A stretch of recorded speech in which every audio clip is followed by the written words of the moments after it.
është momenti i vdekjes së pejgamberit tonë Muhamedit sallallahu alaihi wasallam.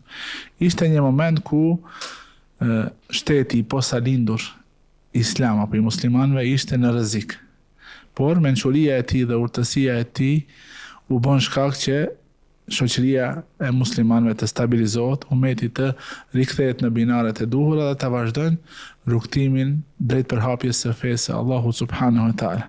Prandaj mendoj se është shumë me rëndësi që sot të flasim për një personalitet i cili dallohej me besnikëri të paluhatshme, i cili e kishte vendosmërinë e një besimtarit dhe i cili e kishte një qetësi dhe një fuqi shpirtërore, e cila e bëri atë lider jo me fuqinë e armëve apo me fuqinë materiale, por me fuqinë e besimit dhe fuqinë e karakterit të tij. Vetë fakti kur të menosh me fol për sahabët e nderuar, flet për shokët e pejgamberit Allah sallallahu alaihi wasallam. Edhe që logjikisht të bjem me kuptu se me qenë shoqëruesi Muhamedit alesem është dash detyrimisht me qenë i dallon. Por arsye se ka qenë vula e pejgamberisë, pejgamberi më i dallum mesin e gjithë pejgamberëve, më i ngritur, më i dashur tek Allahu dhu xhelal. Dhe për ta Allah ka zgjedhur gjeneratën më të dalluar. Më të dallum. Për këtë edhe Ibn Mesud radhiyallahu thot Allahu ka shikuar zemrat e njerëzve dhe zgjodhi pejgamberin Allah në zemrën më të përshtatshme për ta vendosur aty, do thonë udhëzimin, shpalljen. Pastaj përzgjedhi prej zemrave të njerëzve kush do ta shoqëroj këtë të durat të Zotit. Do thonë detyrimisht është kënd e përshtatshme që Muhamedi të vjen së bashku me përkrahësit e tij që të gjithë janë në nivel bajgi të ngritur. Për shembull, pejgamberi Allahut me ato virtytet e larta, me ato lavdata të Allahut dhu xhelale, që e përshkruan rahmeten lil alamin, mëshirë për mbar botët, është dashur që afër tij të rinë njerëz që përkojnë me karakterin e Muhamedit, përndryshe nuk do të shkonin zbashku, nuk mund të qëndronin si shok.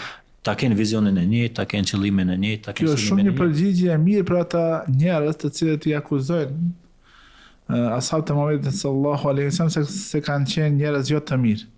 Madje edhe i akuzojnë se kanë dalë prej fesë pas vdekjes së Muhamedit sallallahu alaihi wasallam. Ndërsa realiteti dhe logjika e shëndosjes e thave ti nuk e pranojnë që një njeri me kaq vlera dhe veçori të larta si ka pas Muhamedi alayhis salam me qëndru bashkë për 23 vite të shpalljes, me qëndru bashkë me njerëz të cilët më vonë të këta njerëz e kanë përqenë shiitët i akuzojnë se ja kanë kthyer shpinën apo e kanë tradhtuar Muhamedit sallallahu alaihi wasallam dhe kështu me radhë. Është fyrje për vetë Muhamedit alayhis salam të thuhet një gjë e tillë. Do thonë se Muhamedi alayhis salam si pejgamberi i Allahut ka ndejt me njerëz jo të mirë, që nuk shkon kjo si definicion, nuk shkon kjo si kuptim fare. Masë ku janë lavdatat e Allahut dhu xhelal në Kur'an, që ato ajete janë dhe lexohen ende. Mathaluhum fi at-Taurat wal Injil.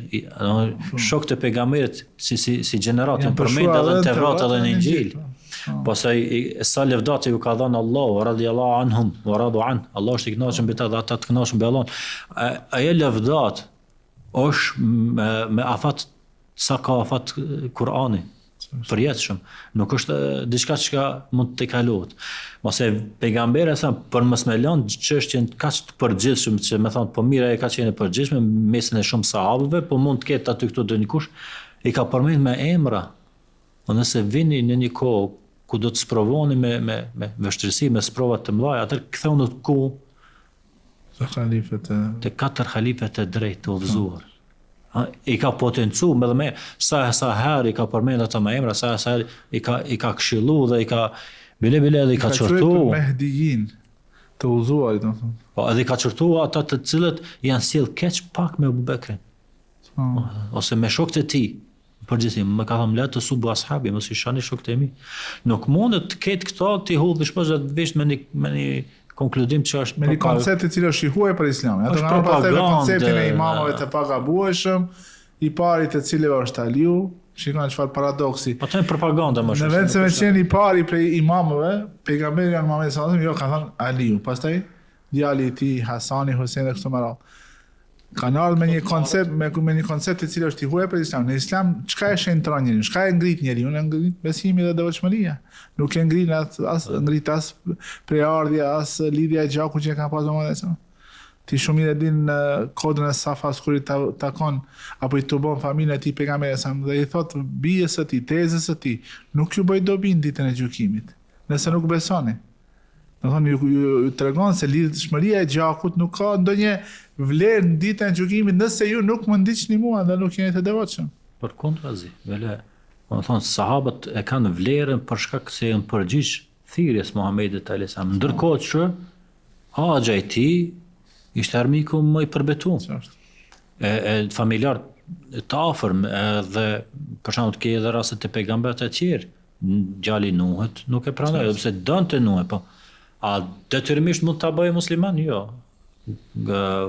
Gruaja e Lutit alayhis gjithashtu. A mund ta mirte me vete? S'mund. Nuk është kjo çështja e tij.